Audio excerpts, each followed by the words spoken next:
Parallelly with the atrocious invasion of Poland in 1939, Nazi Germany began a very well planned extermination of Polish elites, Polish intellectuals. Nazi Germans believed that if they decapitate the nation, the rest will be more obedient. It will be much easier to rule over Poland and to rule over other Poles as slaves. Already on the 1st of September 1939, executions of civilians began, allegedly as retribution for attacks on German units. However, also arrests of intellectuals began as well from the first days of the war. Only the first 3 months after German invasion, tens of thousands of people lost their lives.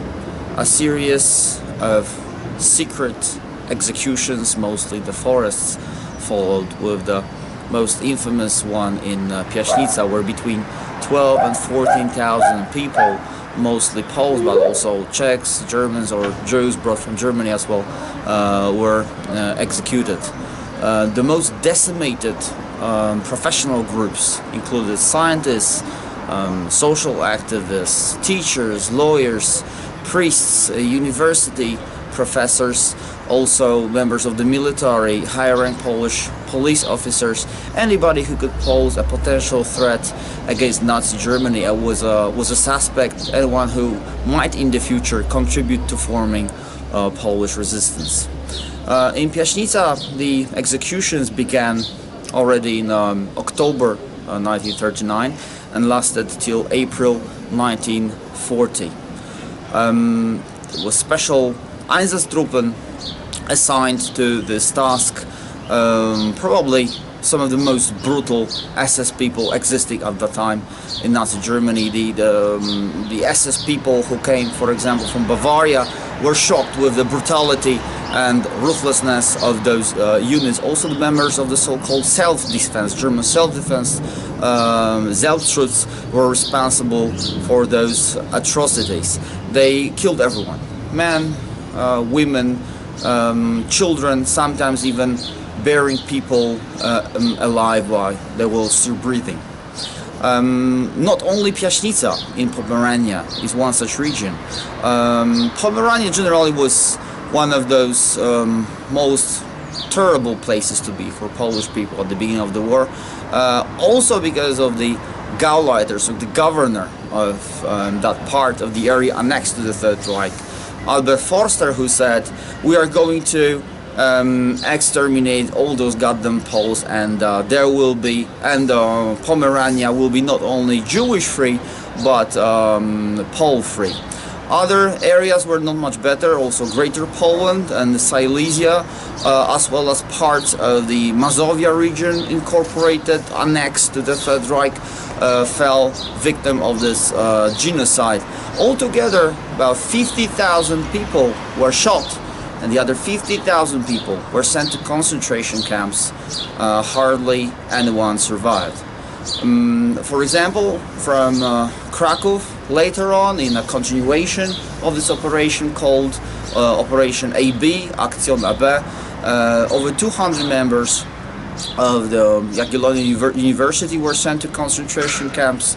Thousands of people were shot in the forest near Warsaw. So this operation of decapitating the Polish nation continued in the next months to follow. As I said before, it was at that time called Aktion AB and not Intelligenzaktion, but basically the principles were the same. Get rid of the Polish intellectuals, get rid of the leaders, so that it would be easier later to make slaves of Polish people. It all happened over 2 years before the final solution began. The members of the Polish intellectual elites were the first victim of Nazi Germany.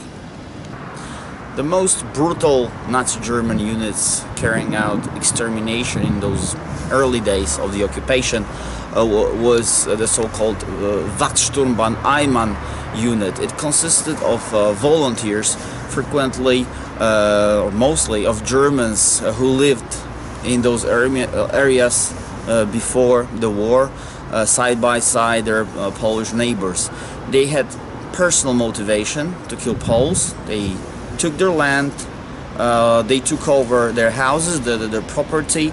So this is one of the reasons why the SS people coming from other areas of Germany were impressed with the cruelty and brutality of people who killed not only men and women and children, but sometimes even buried them alive while they were still breathing.